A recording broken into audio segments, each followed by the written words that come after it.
The following ATC Adventures article is brought to you by Scrapbooking.com magazine from the May 2012 issue. ATC Adventures, Fussy Cutting, Part 1, by author and artist Judy Kaufman. Last month's installment of ATC Adventures introduced the series and mentioned a technique called fussy cutting. It's a term borrowed from quilters that refers to selecting and carefully cutting portions of a fabric for piecing and or applique. It's just right for paper too, and one of the go-to strategies for making artist trading cards.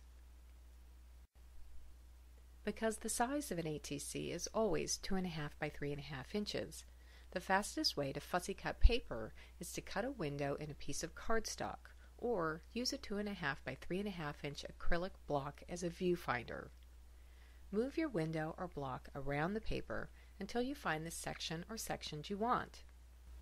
Draw light pencil guidelines and then cut out the ATC rectangle with a craft knife and straight edge, or use scissors. In addition to fussy cutting rectangles, you can cut out other shapes and pieces to use for layering and collage. Text and images from the printed pattern, even elements that appear along the strip at the top of the scrapbook papers, can be incorporated into your projects. Papers can be mixed and matched within a collection or between them. And don't forget to use both sides of two-sided papers. Get out inks and paints if you want to alter papers or portions of ATCs. Add dimensional embellishments like gems, ribbons, lace, and paper or silk flowers. The goal is to create a mini work of art. Other than the size of the ATC, there are no rules or restrictions. Look closely at the photos of the sheets before cutting and the finished ATCs to discover where each of the fussy cut elements began and where they ended up. Here are a few details to note. The ATC with lace and flowers looks complicated, but was actually one of the easiest.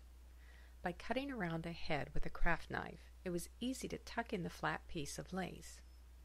Backed with a stamp board ATC so it has extra heft, and an embellishment with 3 tiny adhesive back pearls, a lace rosette, and paper flower, this ATC took only 10 minutes. It's important to think about the final composition when you're designing an ATC, same as you would for a scrapbook layout or a greeting card. On one of the ATCs, there's a long curve that starts with butterflies, winds down the bridal veil, reinforced by the tiny pearls, continues through more butterflies, and guides your eyes straight to the couple in the postage stamp. Also, think about the scale of the elements you're combining. For example, I used the tiniest pearls I could find.